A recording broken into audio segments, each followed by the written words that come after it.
Alright, I'm going to show you how to use the Church of Jesus Christ of Latter-day Saints new website now that it's been redesigned on LDS.org, and I'm going to show you how to log in and access the ward and stake calendar functions, and then also how to add a new event to the calendar as well. So you'll first go to your internet browser of choice. I'm using Mozilla Firefox, but you can use Internet Explorer, Google Chrome, Safari, or any other browser that you choose. You're then going to go to LDS.org, and you can do that by putting it into your address bar at the top of your browser, and then the new church website will appear. One of the new things about the website is that it has a feature section with an image and then a brief summary of articles and videos that they have.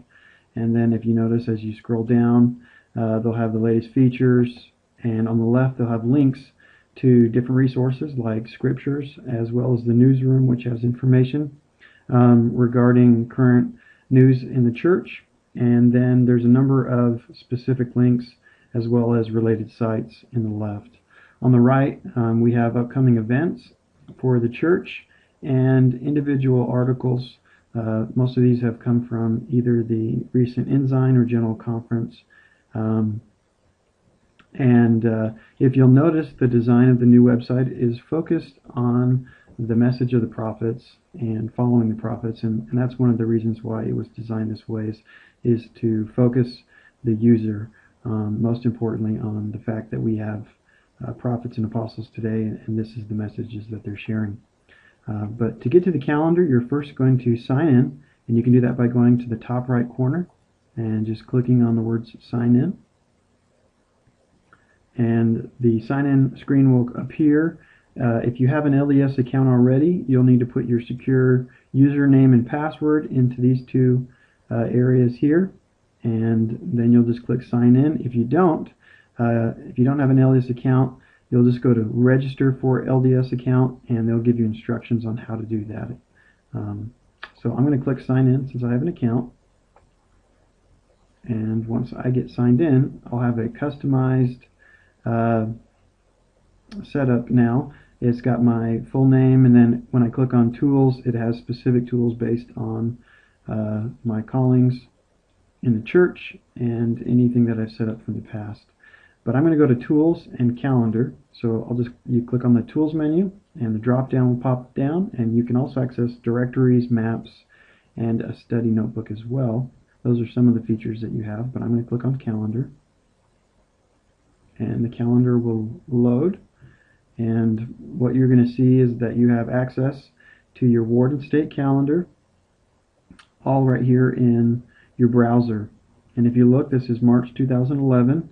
We've got access to the week, month, or you can get just today's. And by briefly just looking over the calendar, you can see that everything is color-coded and that there are dates and times. The colors are associated with the calendars that you're subscribed to here in the right column. And you can select which calendars that you want to subscribe to, and if you unsubscribe from a specific calendar, all of those events will come off of the calendar that you're looking at. And so if you don't have anything to do with primary, you have no children or anything like that, you could take that off and all the primary activities would go away. But I'm subscribed to all the calendars. But you can also have the stake activities as well as the ward activities. You've got a quick miniature calendar here, so you could select the date that you want to get specific with, and it'll zoom in on that area. To create a calendar item, you're going to go to Create Event in the top right corner, and you'll click on that, and you'll be able to choose which calendar you'd like to use. So, for instance, if you wanted to do an event for the Young Men's program, you would put Young Men's Calendar. You would then type in the event, and it could be scouting, for instance. You could choose a location. Currently the only location is other location, but you could put that you were going to meet at the park or the church if you wanted even. Then in the description you could put specifically what the activity was about, like perhaps you were working on the communications merit badge.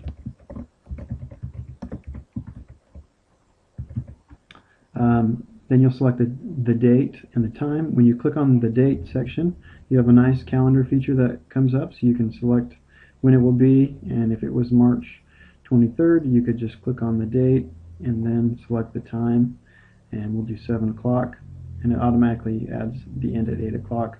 If there's an all-day activity, like maybe a merit badge powwow or something, you could click on that. It would get rid of the time.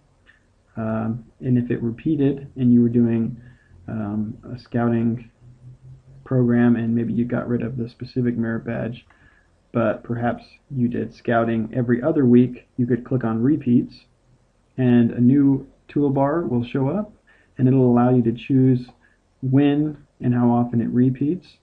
And so if it happened every Wednesday, then you could do a weekly. If it was an activity that happened every day, you could choose that as well, but the one that's probably most useful is monthly. So if every second and fourth week of the month we had this on Wednesday, then that would be an easy way to do this. And if I knew that we were going to have scouting on the second and fourth Wednesdays of every month until the end of the year, then I would just choose end date, and I could put in December 31st. And now I've got, for the rest of the year, scouting and working on merit badges every second and fourth Wednesday of the month. One of the great new features that they have as well is that you can send an email to anyone that's subscribed to this calendar.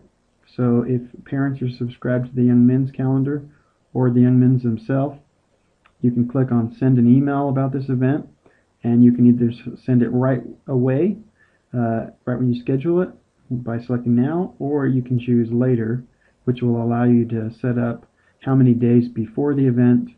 You can also select hours or minutes, and that way you can remind somebody. So for instance, if you had a camp out that you were putting an event in, you could remind parents 2 days before that the event was coming up by email, which is a great way to do that. So, but I'm going to unselect it for this instance, and then I'm going to select check for conflicts, and what it will do is make sure that there are no other events in the Young Men's calendar that would conflict with this event, and then I would just select save if that's what I was doing. But because this is not a real event, I'm going to push cancel. So that's the basics of the calendar. You can print the calendar very easily by hitting the print button. It'll then open up an options screen that will allow you to get more specific. It'll show you what different options you have, and it'll show you the calendar. You can put a title in, like Fayetteville First Ward, if that was the title that you wanted. You can change the font size, pick which months you want. So I want to print the calendar from now until December 2011. And then there's some advanced options as well that you can select from, like I want to print in black and white, and I'd like it landscape, and I want a margin on the top. And then you can click either download, which will allow you to immediately download it into a PDF form and email it to members of your ward or stake, or you can also print it and then make copies.